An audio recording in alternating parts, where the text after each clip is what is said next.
साथियों, हमारे YouTube channel में आपका स्वागत है। आशा करते हैं कि आप ठीक प्रकार से होंगे। आज का विषय है कि देश में जाति के आधार पर शासन, प्रशासन या सामाजिक तौर पर क्या दशा दिशा की तस्वीर है। अपने विचार इसी पे व्यक्त करते हैं। आज वर्ण जाति की मोटे तौर पर देखने से अब इतनी भयानकता एवं अंधकारिता तो नहीं दिखती कि कोई धर्म का हवाला देकर किसी दूसरे वर्ण जाति के विकास प्रगति को रोक सके, उसे शिक्षा से वंचित रख सके, उसे किसी कार्य व्यवस्था करने पर पाबंदी लगा सके, कार्य व्यवसाय करने पर पाबंदी लगा सके, उसे सत्ता में आने से रोक सके।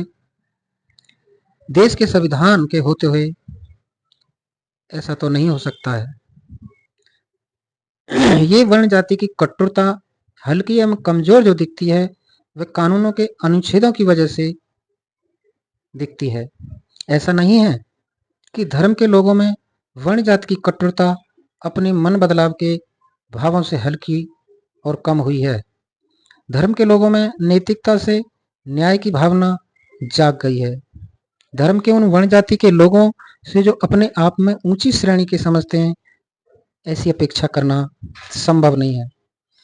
इधर सच यह है कि वो कानून के सामने मजबूर हो गए हैं, वरना मनसा इच्छा उनकी इसके विपरीत और खिलाफ झलकती है। क्योंकि दूसरी तरफ ऐसा भी देखने को मिलता है कि देश में बड़े पदों पर बैठे लोगों की संख्या अभी भी उन्हीं वर्ण जाति की है। सरकार के मुख्य पदों पर वे ही बैठे। न्याय के जस्टिस वही है, चाहे वो सुप्रीम कोर्ट हो, चाहे वो हाई कोर्ट हो, चाहे वो जिला स्तर पर कोर्ट हो। उनमें जो जज हैं अगर उनकी संख्या का निरीक्षण किया जाए तो आज भी हाई कास्ट की जजों की संख्या अधिक है। देश में करोड़पति, अरबपति अर्थात अमीरों की संख्या का निरीक्षण किया जाए तो देखने समझने में यही आएगा कि अब भी अमीर हाई कास्ट के लोगों की संख्या अधिक है। देश में डीएम, एसडीएम, नगर आयुक्तों की संख्या पर नजर डाली जाए तो देखने में समझने में यही आएगा कि अभी भी संख्या हाई कास्ट की उनमें भी अधिक है। बड़े बड़े बिल्डर्स ग्रुप के मालिक जो हैं वह भी हाई कास्ट के ही हैं। यहाँ तक कि बड़े जमींदार, देश में खेती किसानी के आधार पर बड़े जमींदार भी हाई कास्ट से ही संबंधित रखते हैं। शिक्षा संस्थानों को चलाने वाले भी अधिकतर हाई कास्ट हैं।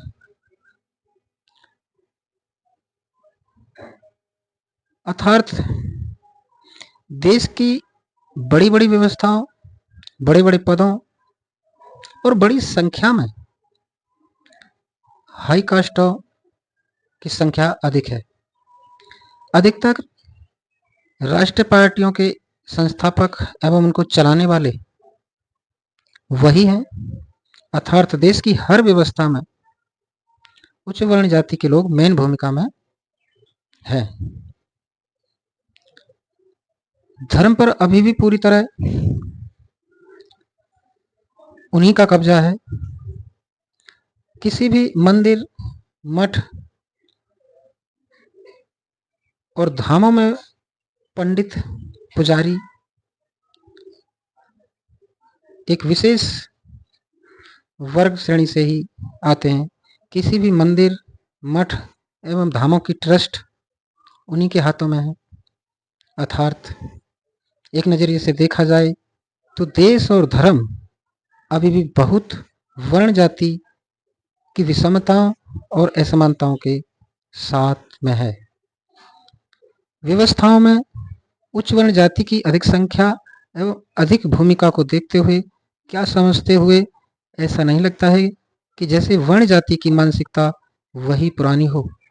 केवल लोकतंत्र संविधान के कारण इस ओर चालाकी का अंतर है। आंतरिक तौर पर यह साफ है कि या तो देश की मुख्य संचालन व्यवस्था तक छोटे वर्ण जाति के लोगों को जाने ही नहीं दिया जाता है, या फिर अगर कहीं उनको बैठाया जाता है, दिखाने भर के लिए बैठाया जाता है, तो वह भी ऊंचे वर्ण जाति का पिट्ठू बनाकर कार्य करने की शर्त पर होता है। वहां उसका अपना विवेक और मन काम नहीं कर रहा होता है।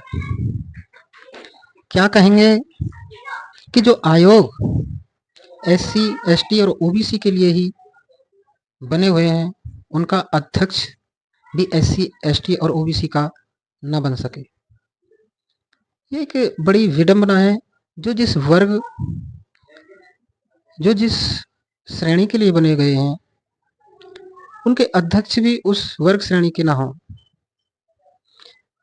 कैसे आशा कर सकते हैं जब इस देश में वर्ण जाति की मानसिकता है, तो फिर अगर उन आयोगों का अध्यक्ष दूसरे वर्ण जाति का बन जाता है, तो कैसे यह निश्चित और सुनिश्चित हो कि वह उस वर्ण जाति के आयोग का भला करेगा। बड़ी दुविधा में बात है, बड़ी संशय है। लेकिन एक प्रश्न है कि क्या ये एक संयोग है या फिर एक ये प्रयोग है। जो इस तरह के भावों को लेकर अपनी भूमिका में वो ये इसे संयोग मान सकते हैं, लेकिन आंतरिक दृष्टि से देखा जाए तो यह किसी वर्ण और किसी वर्ग श्रेणी के लिए एक प्रयोग है। आज देश को आज़ाद हुए 77 साल हो गए हैं। एक विचित्र सी बात है कि कभी भी आज तक ऐसी प्रधानमंत्री नहीं बना। यहाँ तक कि भी जितनी ओबीसी की संख्या है, उसके अनुरूप भी ओबीसी का प्रधानमंत्री नहीं बना। ये एक अचरज भरी बात है। इसे क्या माने? सब नजरिए से देखा जाए तो इस देश में जाति मानसिकता से ही यह सुनिश्चित होता है कि किस समाज समूह के लिए क्या होगा या नहीं होगा। इसे आप स्वीकार करें या ना करें। अगर आपको हमारी जाति को कैसे खत्म करें यह वीडियो देखनी है, तो लिंक में जाकर आप देख सकते हैं। जाति के आधार पर देश में क्या दशा दिशा की तस्वीर है, इस पर आपने हमारे विचार सुने। आपके विचार इस पर क्या हैं, कमेंट बॉक्स में लिखकर बताएं। वीडियो देखने का बहुत बहुत धन्यवाद।